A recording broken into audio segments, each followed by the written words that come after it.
and listening to all the different generations and just trying to hear about how they see the world, what their world looks like to them.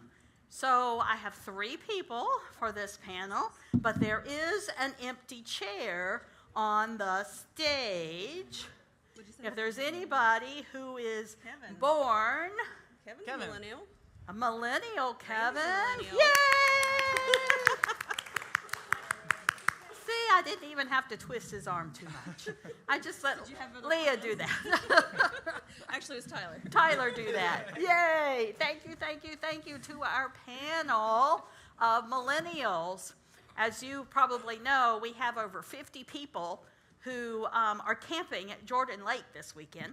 So there's a lot of folks at camp. And then there's another group of people who are up at Lutheran doing some work there. And so we just have, CTK is on the move, right? Literally on the move. And so we're thankful for you to be here and for our panelists. And we have an honorary Gen Alpha here who is also on our panel and may not quite have much to say yet, but he has too much to say. Big Brother will take Big Brother, but yeah, he looks great. It's great. So let's pray together. Will you pray with me? Good and gracious God, we give you thanks that we can gather here, that we can live together as generations across time. We thank you for wisdom and for understanding. We thank you for the ways that you touch our hearts differently as we age and as we live. Be with our panelists today. Give to them your peace, your clarity as they answer and respond to the questions, and help us to listen with open hearts and with open ears. In Christ's holy name we pray. Amen. Amen. All right, panelists, take a deep breath. Kevin, you didn't even have to stress about it. I know. So that's good. Some of these other people may have been stressing overnight, but you did not have to stress about it. So if you would please, tell us who you are, what year you came to CTK, and if you want to, how old you were when you came here and what that experience was like for you. So who wants to go first? I can start. All right, Rachel. So my name is Rachel. This is Coda. I will not hold him the whole time. Big Brother will take care of him. But I figured you should see him to get a perspective on where my answers are coming from right now. I came to Christ the King in 2006 when I was at NC State for grad school. My dad's a Lutheran pastor, and so I'd grown up in small churches where everyone knew everything I had done. And so to be able to slip in the back of CTK occasionally was a really big thing for me, and still feel connected to my family. And then I was singing in the choir and playing handbells in here 3 days a week anyway. And so, but we have been here from that point on. I got married here. Xander was baptized here, and he's never known any other church. This is his church home. Yay. Thank you, Rachel. I'm Kevin Klein. You may recognize me because I play in the contemporary band up here. I've been coming here since 2016, I want to say. Shortly, we came for like a little bit shortly before our first daughter, Willow, was born. And then started coming more frequently after she was about 1 year old, I think. So, yeah. Mm-hmm. Yeah. Since I was Thank you. Thank you, Kevin. My name's Leah Scholl, and we started actually with the preschool in 2014, which is going to also play into one of the other questions later. But we started visiting the church 2015, and we joined in 2015, so I think I was 34 at the time. Wonderful, thank you. And I'm Tyler Elzy, and my husband and I came here in 2019, and I was 28. Wonderful, thank you. Really appreciate you all being a part of this panel.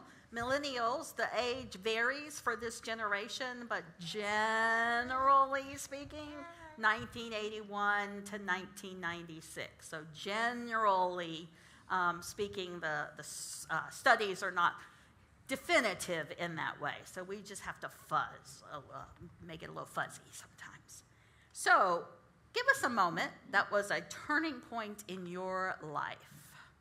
What was a turning point in your life? What do you think, Coda? So I will say I had been coming to CTK for a little while in grad school. I came to State to be a chemistry PhD student, and I ended up having some gallbladder issues and having some health stuff and figuring out that I didn't want to go back to grad school. And that was a very strange feeling of, but now what do I do?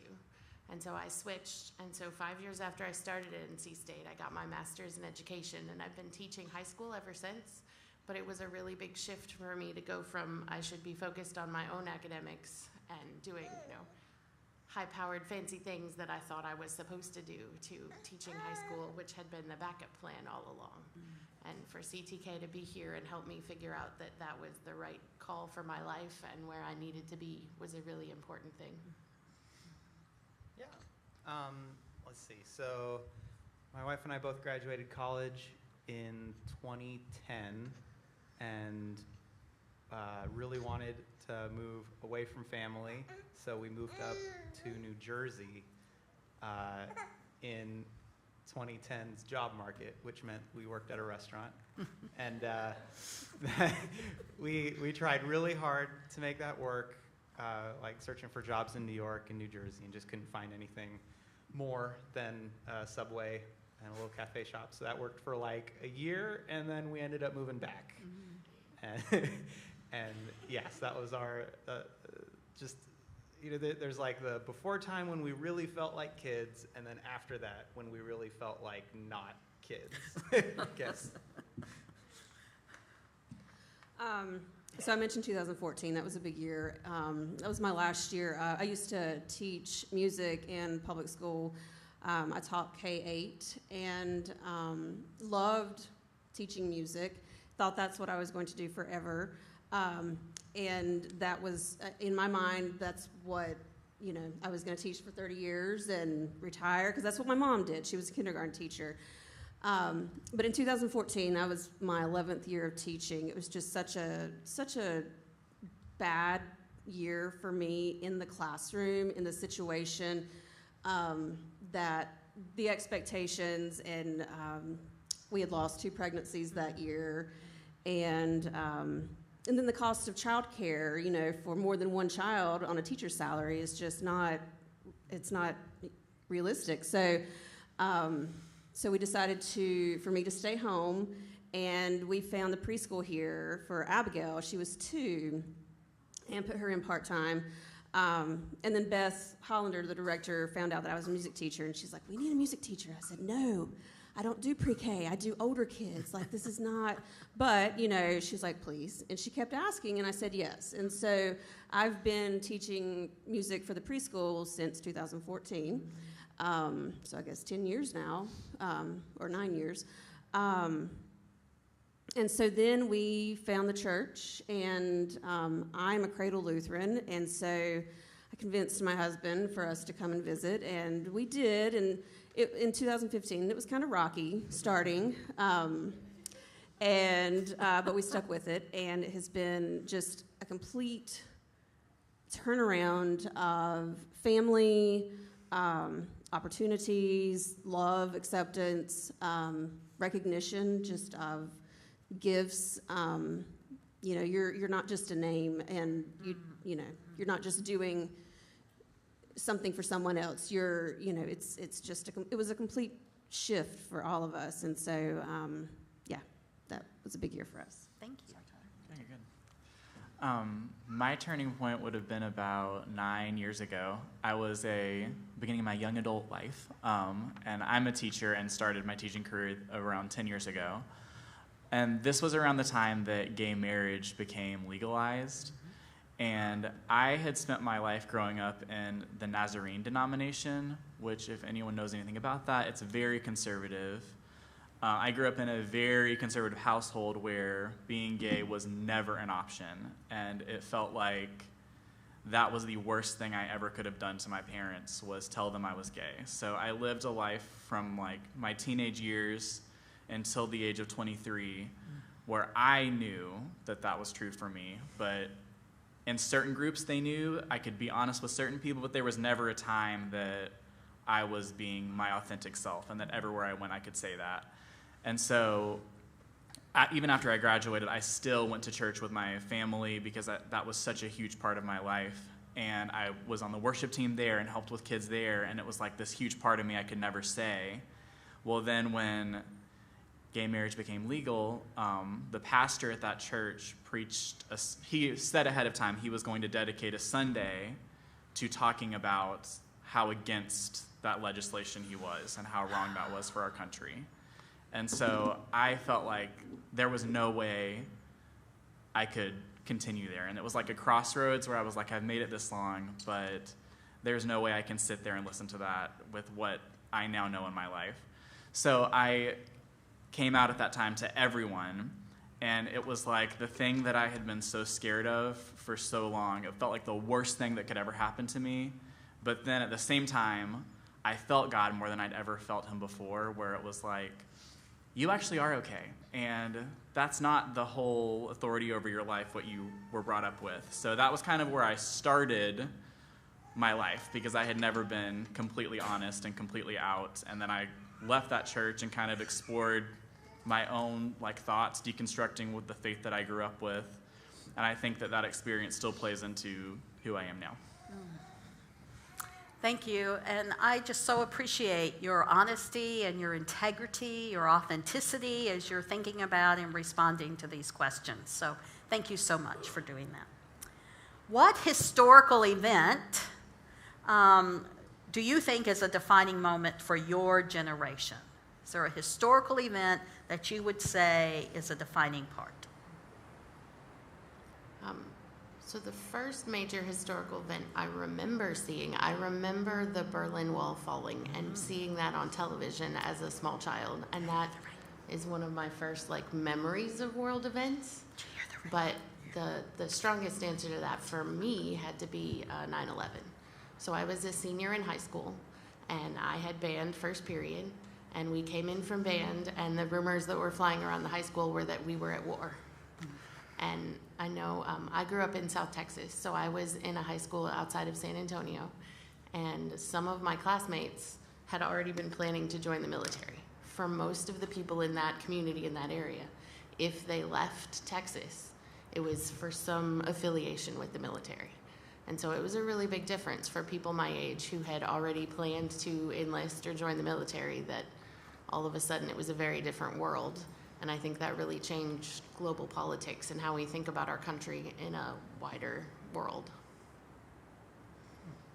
Yeah, I definitely don't remember the Berlin Wall. I would have been much too small. Existing? Yeah, no, I think I was alive. What date was the Wall of Berlin? Yeah, so I was 1 year old.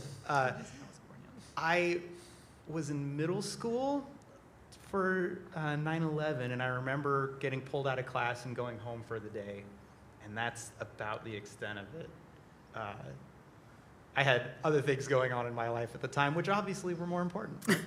But I think the first major time I felt like a part of something that was moving was voting for Barack Obama. The whole college went, and there were gigantic lines at the voting places, and I was just old enough to vote in my first election, and so yeah, it felt like, oh, this is a moment where I can feel that I'm here with more than just myself.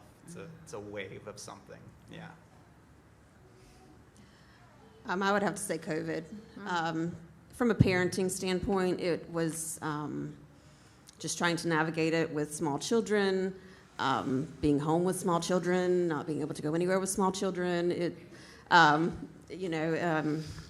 was trying to explain to them in terms that they would understand, not knowing what was happening.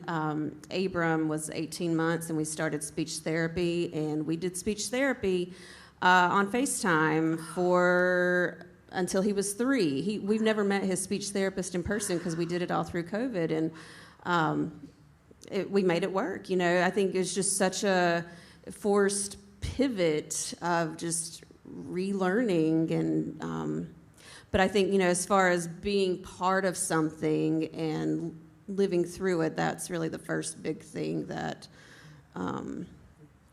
directly affected me and my family. Thank you. I was also going to go with 9/11 as the historic event for me. I think I'm a younger millennial on this panel, but I was in elementary school during that. And even before that, I think maybe like 2 years before, Columbine had happened. And so when you're like a kid in elementary school, things on the news can feel really scary. And so since like Columbine happened, I had never thought about guns before or being a victim of violence before. And then since then, even as a teacher now, we still do lockdown drills over that. And that's the fear that has existed with every generation since then. And then seeing like 9/11 after that, you just kind of start to fear violence and violent acts when before that you don't quite know they are possible. But then once you see it happen, then everywhere you go, you're like, well, what could happen here? Who could do something here? And I think it like almost a paranoia grows from incidents like that. Thank you.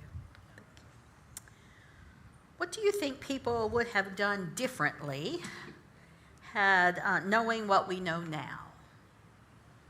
What would people have done differently in your generation, maybe, or is your coming of age, knowing what we know now?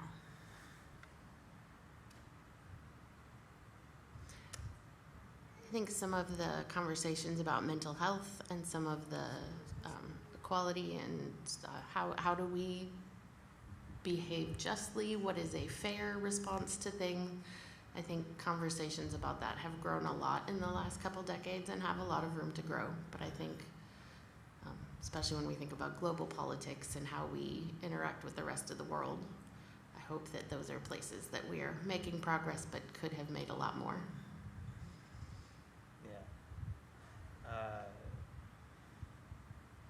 Yeah, I mean, there's some things that I think about, like the Me Too moment or Black Lives Matter, that feel like if I could just change a couple people or change a couple like bad PR decisions or something, they could have been more impactful.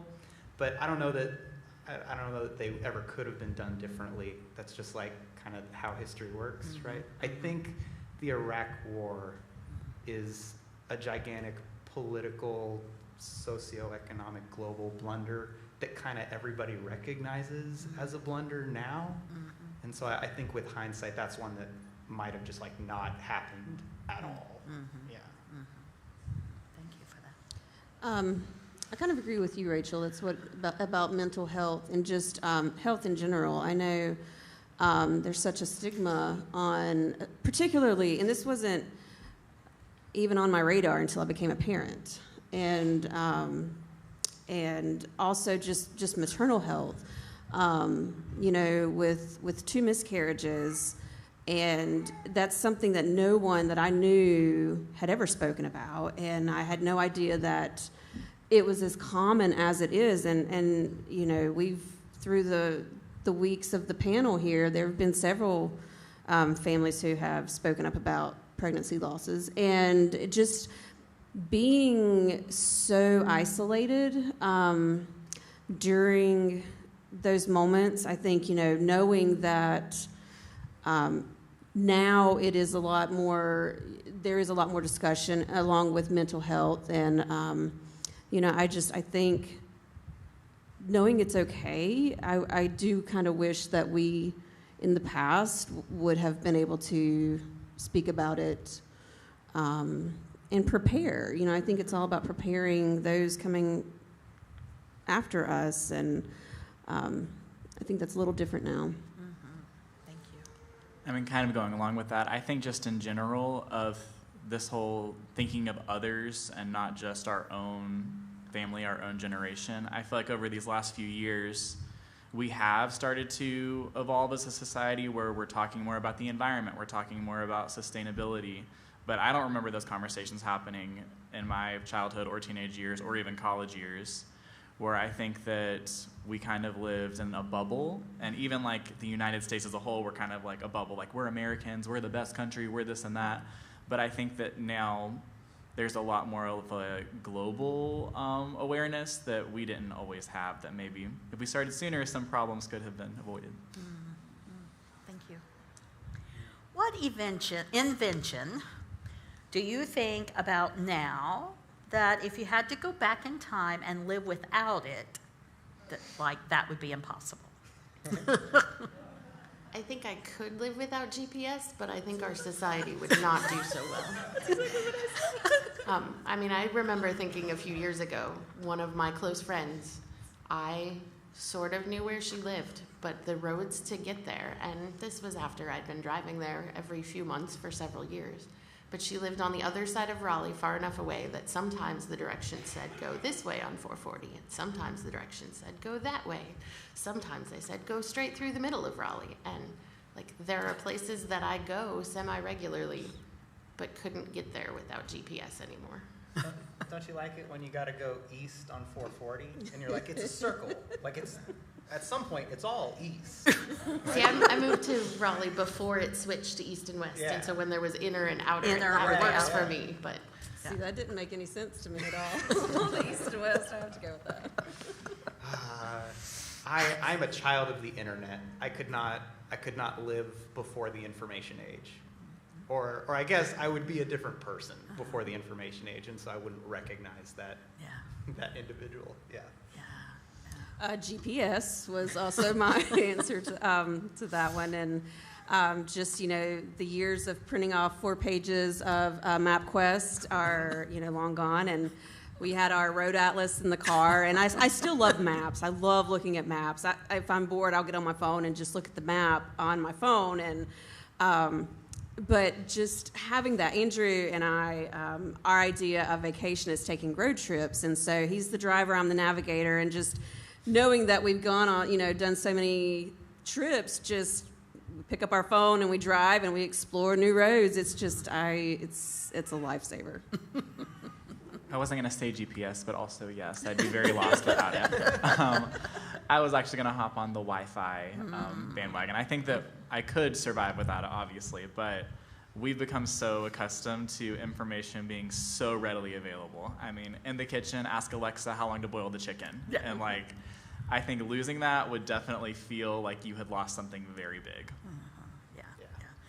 You print those 4 pages from MapQuest, and you get in your car, and you've got it all ready to go, and then 2 pages blow away, and you're like, and you have to pull over and pull it back up again. But just having to, thinking about, driving with your phone versus driving, you used to hold those papers, and I would check off which ones, after I make that, step, but, yeah. We've been watching The Amazing Race, and that's one of the parts that's really funny to watch now, because some of the groups don't know how to use a paper map anymore. That's right, they don't. So let's do this one. How has your taste in food, music, or culture shifted? If it has shifted, I'm making an assumption by way of the question. Since what moment? Since in your generation, or over the years for you. So, let's see. The biggest shift, I think, is that a lot of people carry a water bottle around all the time. And I think if I had had water in the afternoons more often, I would not have had headaches in middle school as much as I did. Bananas are the other one. I didn't eat bananas. There are things about the soft texture that I didn't like. And as a parent, and when I was pregnant, bananas became something I ate, and then there is no fruit that is easier to bring with and feed a toddler than a banana. So that's the biggest change for me. At least in our family, my grandparents, kind of their whole, both mom and dad's side, loved prepackaged food and pre-prepared food. And I remember lots of the microwave dinners that we ate as kids. And as a reaction to that, my parents hated pre-made food, but my mom has a real love for speed. And so there's lots of casseroles in my childhood after we moved away from my grandparents. And my wife and I can't stand real unhealthy theoretical, seemingly unhealthy foods. And so we have lots of grilled foods and lots of like lightly sauteed vegetables. But I don't think that's like a generational thing. I think that is just feeling like we grew up with too many potato casseroles. Yeah. Yeah. Yeah. I do like potatoes though. Yeah. Not the TV dinner that you No, pulled I out never of did go the back to fridge. those. No. I would just say, growing up I'm from Western North Carolina, Catawba County, and there wasn't much diversity there, culturally or food-wise. So, we had a Pizza Hut. That's about as ethnic as we would get. So, coming here, it's night and day as far as what's available and the options, and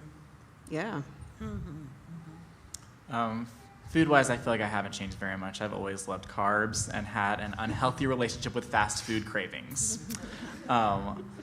As well as music. I feel like the music I grew up with I still love, and I like new things too. I've always had very gay taste. So Madonna is my queen, and she always has been. Britney Spears also from our generation. Christina, all the pop divas, love them. Yeah. I think that the biggest shifts I've had have been cultural ones, where like just from growing up in a very like conservative household, and there was definitely a heavy racial and cultural prejudice there, and kind of evolving that way, I've definitely changed the most. I think as far as music, I'm kind of an anomaly because I never really listened to what was popular in my generation. I loved classical in middle school and jazz and big band and disco, and so now there's a group of women here who are really good at teaching me and catching me up on what was popular that I should have learned when I was that age. So I'm kind of doing a reverse. And as far as what'd you say? Yeah. And then as far as culturally, I think just from a parenting standpoint, I tolerate a whole lot more than my parents would have tolerated. And I think knowing what we know now, like with mental health and neurodiversity, it's not necessarily a child, I have one myself, that is, intentionally acting out. There's more that we've learned and we understand, and I think just having a better understanding culturally of those things has definitely shifted the way that we've parented versus how we were parented. Yeah, I don't feel like my music tastes have shifted all that much. Like we grew up listening, to country radio with my grandparents and pop radio with my mom and rock radio with my dad. Like it was just whatever was on the car stereo. But thinking about it, my parents, at least on my mom and stepdad's side, were way caught up in like the Rush Limbaughization of right-wing talking, and so like, yeah, I feel like the things they played as I got through high school and into college changed a lot, and so a lot of my views are all a reaction to that specifically. That like I don't feel like I changed, but they definitely did, and so yeah, I don't know. And a lot of that has to do with what your parents listened to. So my husband is a few years younger than I am, and my parents were older and his parents were younger. So I grew up with my parents listening to the Beach Boys, and he listened to Meatloaf with his family. And so like it's a very different kind of childhood based on some of the age of your parents kinds of things. Yeah, absolutely. Yeah, one thing that has not changed for me though is that I still despise bad 80s music. Like I hated listening to it in the car when I was a kid, and I still can't do it. You don't, no flock of seagulls, No. You're feeling pretty strongly about that, Leah. What'd you say? You're feeling very strongly Yes, about that. yes. I see that. That is one thing that has stayed the same. Yeah. Anything else on that question? Anybody want to say? Thank you for that. So how did people talk about God and the church in your youth or as you were growing up, and now? How has that shifted for you? When I was born, we lived in small town North Dakota. And so in that part of the country, pretty much everyone, whether or not they attend regularly, has some affiliation with either the Lutheran church or the Catholic church. And so it was a very different environment, just that everyone, they may not have been there for 2 years, but would tell you that they go to one of those two churches in the small towns. And then South Texas was a little different, and then moving to North Carolina, college in California. I've taught at Christian high schools for the last 10 years or so, not necessarily because that's something I looked for, but because that's the path that God has led me on and where I have landed in my life. And so I think that makes my answer a little different than a lot of my generation might be, but to be in places where I can say, my family is going through something right now, please pray for us, or to have some of that kinds of conversation, I think definitely happens far less in public schools than it did back then, but is something that is a really comfort to me, or to be able to know some of that kinds of stuff and talk to God about it, or talk to my students about praying or talking to God about stuff makes a difference. And that's not something I would be doing in a public school right now, for sure. When I was elementary school and younger, my family was in California, and we went to a Lutheran church out there, and I don't know what denomination it was. I cannot remember. But my parents are both, my dad's family is Catholic, and my mom's family is not, and they're both like whatever the cafeteria equivalent of Protestant is. And so when we moved out to North Carolina, we visited a bunch of churches, basically a different one every week for years. And so I got to hear lots of different preachers talk very differently about God. And I don't know that my mom really recognized how different some of them were. We'd hop from like small United Methodist groups to non-denom Baptists to like Lutheran to conservative Lutheran just week to week. And it was a very weird experience being in middle school. And yeah, because like, you know, some churches like to talk about current events and like to talk about them very politically, and some like to talk very generally. Some like to do the like bullet points of how to change your life, and some feel like they don't really relate to your life at all. And yeah, so like, lots of different ways of hearing about God. Thank you for that. So I was a cradle Lutheran. My family heritage is from, we're the Dutch, Pennsylvania Dutch, in Catawba County. And so growing up there were many, many Lutheran churches in the small communities. And so that's all I knew. And because, I mean, there was nothing else. There were other churches, though, when I was in high school that were influential. There was a big Baptist church. And that's kind of when me and other Lutherans experienced any kind of, like, pushback or discussion. We were told that we were not going to be going to heaven because we were not properly baptized, and they were very convinced about that, and like, that's not really how that works. And I even had someone try to save me one time, and I was like, no, I don't think so. And so I'd never questioned until then, and you know, I think just going to college, there were not many Lutherans, and so it was a lot of the non-denominational groups that weren't quite what I had grown up with, and so we ended up attending, there was a Methodist church, and it was, you know, that was okay. And then after graduated, moved back home to my home church, and then got married and came here, and we didn't really go to church for a while. And then eventually, like I said, we found Christ the King, and it's been such a blessing and just such a loving place that knowing what I knew growing up to what I know now, you know, it's, I'm thankful that we are here with our family. Like I said earlier, I grew up in a very conservative church, and that informed my whole worldview from a very early age, in a way that I'm actually thankful for, because I learned a lot about the Bible and a lot about Scripture and how to pray. And so I felt like I had a relationship with God very early on in my life. But at the same time, in that church, the threat of hell was very real all the time. So there was a very clear idea that people I grew up with and adults in the church and my own parents had about who's going into heaven and who is not, and the things they do and say are definitely deciding that. So I always, like, in childhood, looked at the world around me as, like, who's a real Christian and who's not. And every, like, new kids I would meet, even in elementary school, I'd always be like, do you know God? Have you been saved? And so if the answer was no, I was so scared because they were going to hell for sure. And I think that as I grew up and became, like, in the youth group at that church, that was when I started to realize things about myself too, and I saw some other points of views.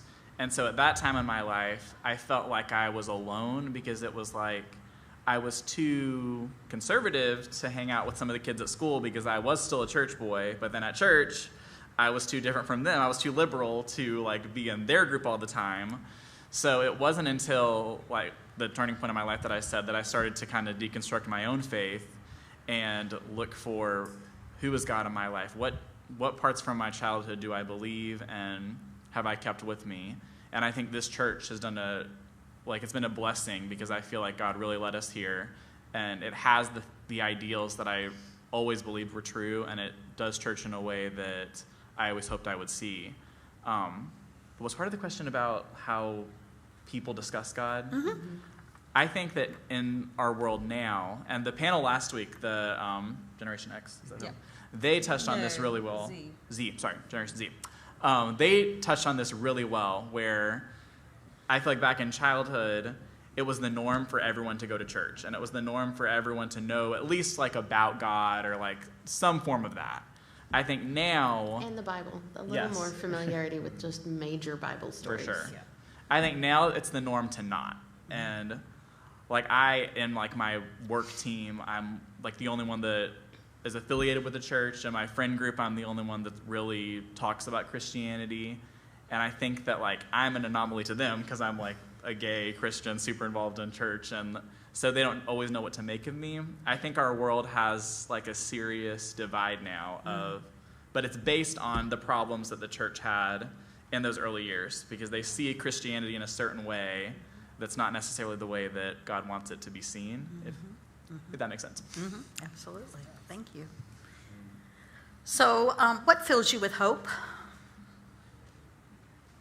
What fills you with hope? I'd say my sons and my students. There was one point this school year, and it's been a really weird school year because I just went back to work this past week after maternity leave. And so to find the ways to invest with students post-pandemic, getting to know high school students is very different than it was a few years ago when they were used to coming to classes every day and building relationships.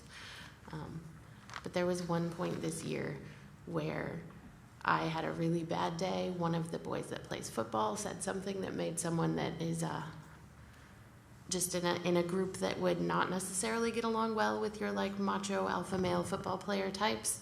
And I was like, what am I gonna do with this? I had long conversations with both students. And the next day I had that class.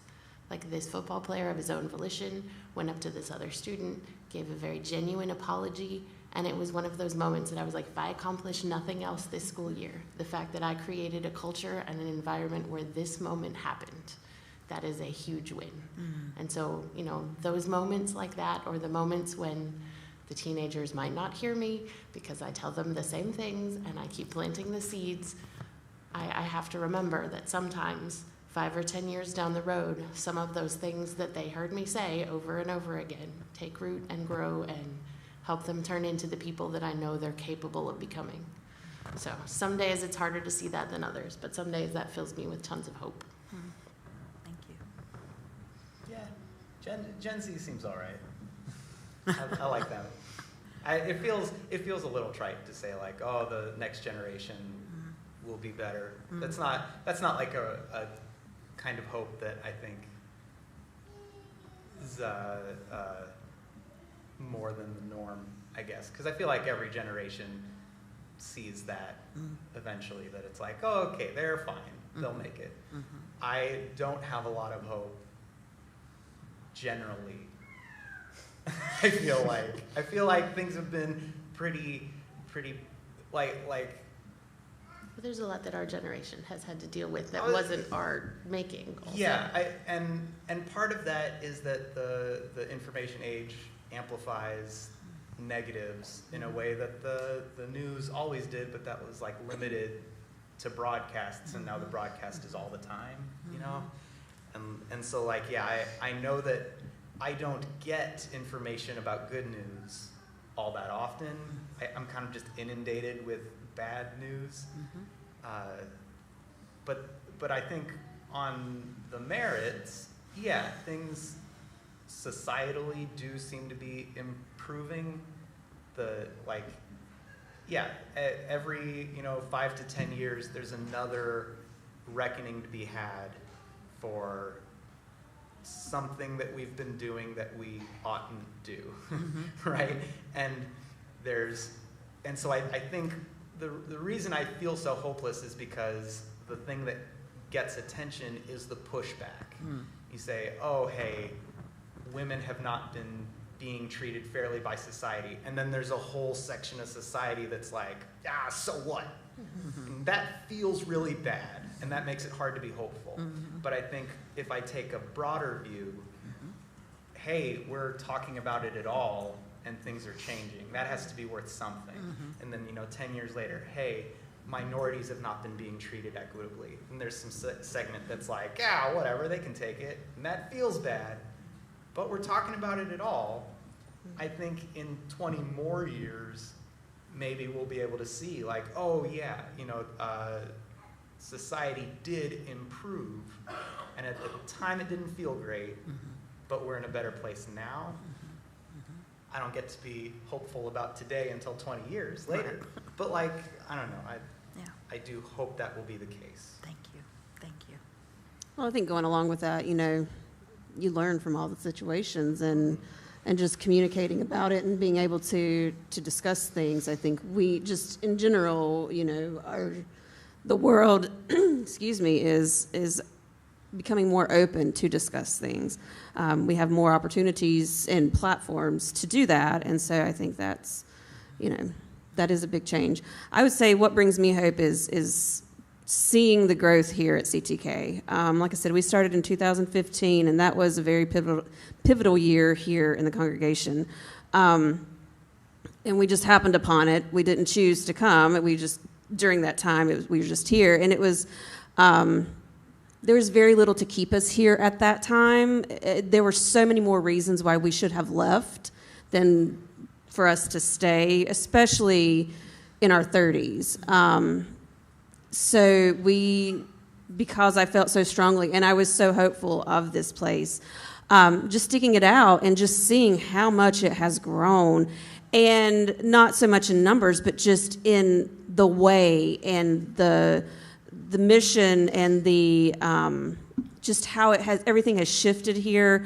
One of the things that does bring me hope is hearing stories of new members who come in and say, I used to belong to this type of church, and then I found CTK, and this is my home now. And that really, really, really helps me know that we're doing something right. And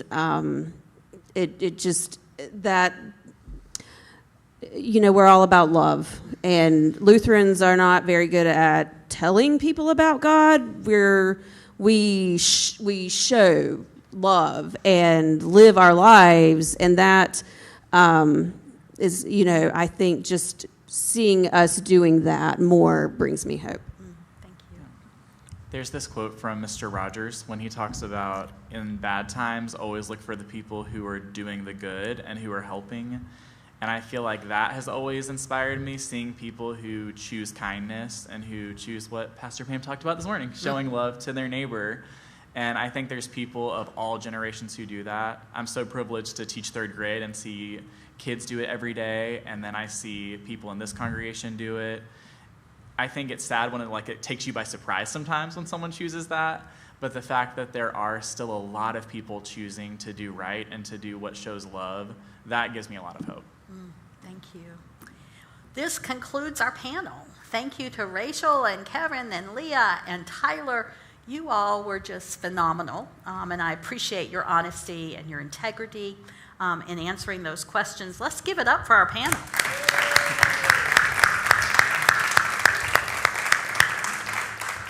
Next week, we're going to hear from our youngest generation. These will be our younger children around the age of 10, 11. This is Generation Alpha. And so talk about a unique perspective from them.